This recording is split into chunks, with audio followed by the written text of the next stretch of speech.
વિકાસ part 2 સુવાક્યનો સાગર સંકલિત શ્રી નવીનભાઈ શાહ દ્વારા. તો આજે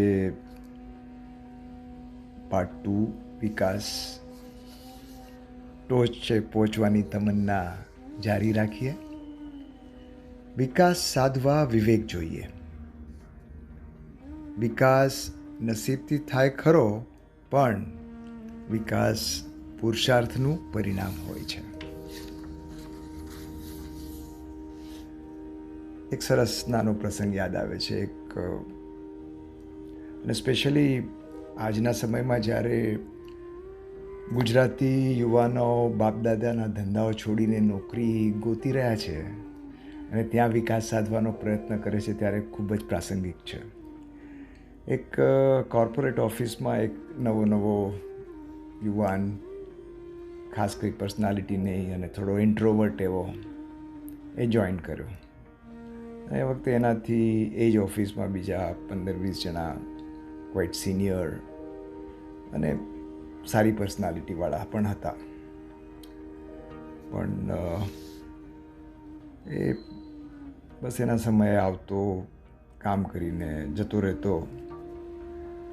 અચાનક એક દિવસ જે મેનેજિંગ ડાયરેક્ટર હતા, એમણે બધાને આઘાત લાગે એવી જાહેરાત કરી. એમણે કહ્યું કે આ જે નવો માણસ આવ્યો છે, આવતીકાલથી હી વિલ અસિસ્ટ મી અને તમે બધા એને રિપોર્ટ કરશો. એટલે બધા ખૂબ જ પરેશાન થઈ ગયા અને લંચ અવર્સમાં બળાપો કાઢવા માંડ્યા કે આ તો બધા નસીબના ખેલ છે.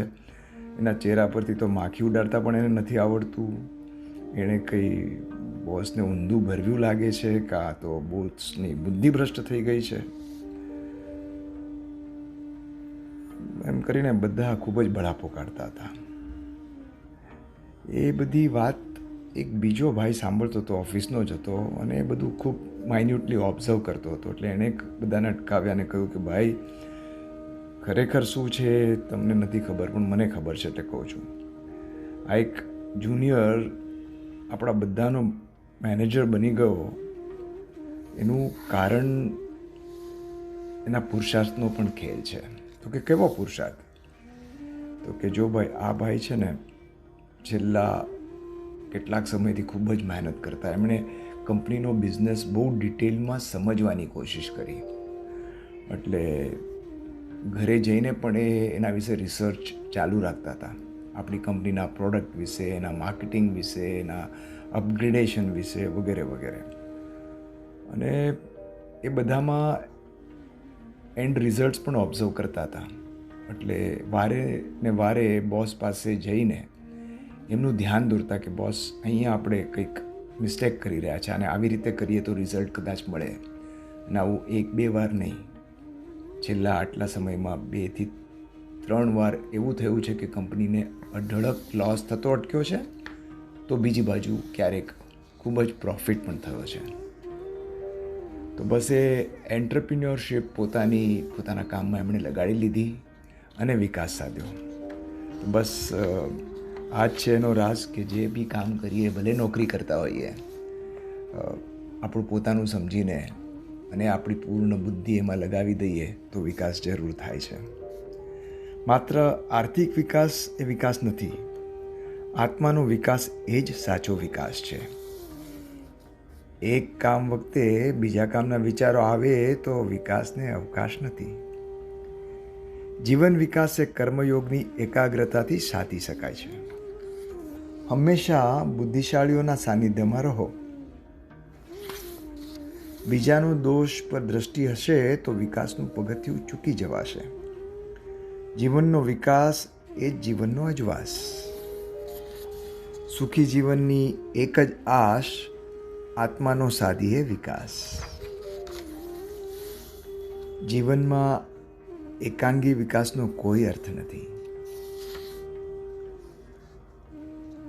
ગુસ્સા પર કાબુ અને લોભ ઉપર લગામ એ વિકાસની ટોચે પહોંચવાની ચાવી છે. જે આત્માની નજીક નથી પહોંચી શકતો એ વિકાસ નથી સાધી શકતો.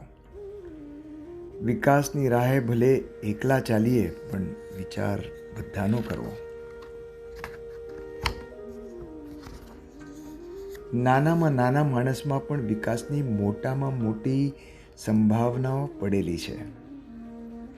વિકાસની શક્તિ બધામાં છે, એનો ઉપયોગ માત્ર થોડા જ કરે છે. શ્રી અરવિંદ કહેતા હતા કે જીવનમાં નિરંતર તાજગી અને અતૂટ દિલચસ્પી ત્યારે જ મળે છે કે જ્યારે આંતરિક વિકાસ નિરંતર થયો હોય. બસ, તો કહેવાનો સાર એટલો જ છે કે માણસને વિકાસ માત્ર અને માત્ર આર્થિક અને ભૌતિક ત્રાજવાથી ના મૂલવવો જોઈએ. જે વિકાસ આત્માને અજવાળે અને જીવાત્માને દીવા જેમ પ્રગટાવે, એ જ સાચો વિકાસ.